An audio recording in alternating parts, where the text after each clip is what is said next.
Marriage is built on trust, but once doubt creeps in, it can destroy everything. My name is James Carter, and I thought I had everything: a devoted wife, a wonderful son, and a stable, happy home. But all it took was a single moment of doubt, a seed planted by the wrong person to turn my world upside down. It started with a text message, a single, out-of-place notification on Emily's phone while she was in the shower.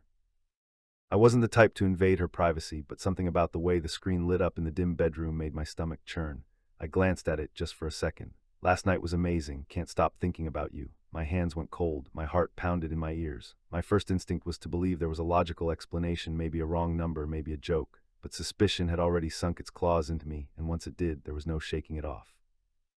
I didn't confront her right away. I needed proof. I needed to be absolutely sure, so I did what any betrayed husband would do. I watched, I listened, I dissected every move she made. For weeks, I became a stranger in my own home. I tracked her schedule, noted her late nights at work, checked her location history when she left her phone unlocked.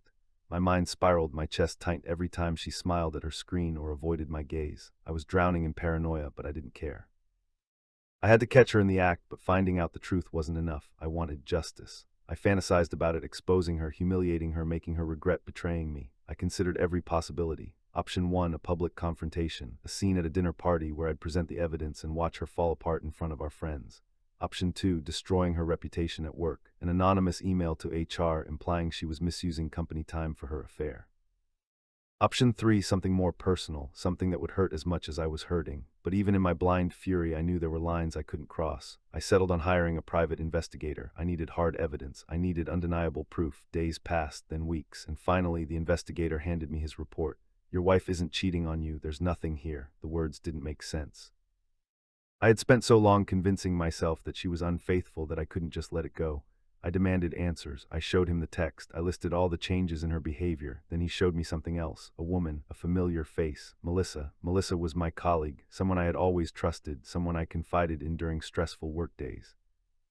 She had always been there, offering support, listening when I vented about home life, always a little too eager to agree when I voiced my frustrations.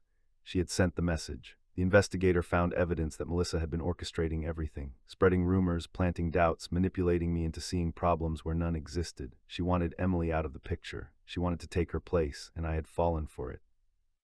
I rushed home, desperate to fix things, to tell Emily the truth, to beg for her forgiveness. But I was too late. She had already packed her bags. She had already taken our son.